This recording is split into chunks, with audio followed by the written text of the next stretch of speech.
আসসালামু আলাইকুম প্রিয় ভিউয়ার্স, আপনি কি কোরবানি দিতে চান? এই 5টি ভুল একদমই করবেন না।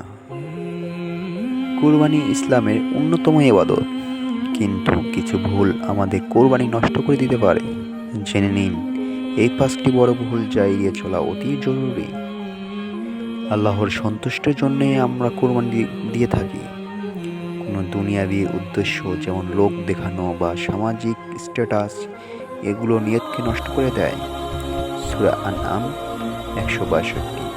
আমরা কোরবানি একমাত্র আল্লাহর জন্যই করি, তাই আমাদের নিয়তকে সহিভাবে করতে হবে। 2 নম্বরে দেনামুক্ত হন। নবীজি সাল্লাল্লাহু আলাইহি ওয়াসাল্লাম বলেছেন, ঋণগ্রস্ত হলে আগে ঋণ পরিশোধ করো। কোরবানি একটি আর্থিক ইবাদত, তাই ঋণ পরিশোধ করেই কোরবানি করুন। ইবনে মাজাহ। 3 নম্বরে পশু নির্বাচন সচেতন হন।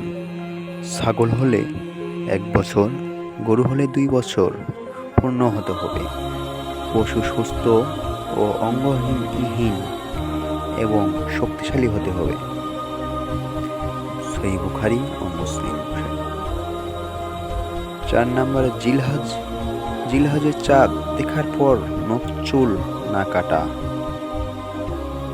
যারা কোরবানি দিবে তারা জিলহজ মাসের প্রথম 10 দিনে চুল বা নখ কাটা থেকে বিরত থাকবে। সহিহ মুসলিম। পরিবার সংখ্যা অনুযায়ী কোরবানি দিন। অন্যদের হক নষ্ট না করে সবার জন্য আলাদা কোরবানি চিন্তা করুন। কোরবানির আল্লাহর দরবারে পৌঁছায় নিয়তের বিশুদ্ধতার মাধ্যমে। এই নিয়মগুলো সঠিকভাবে মেনে কোরবানি দেওয়ার তৌফিক দান করুক আল্লাহ তাআলা। এবং এই ভিডিওটি যদি ভালো লাগে লাইক দিন এবং শেয়ার করুন সবার মাঝে, এবং ইসলামিক হিদায়াত টিভিকে সাবস্ক্রাইব করুন।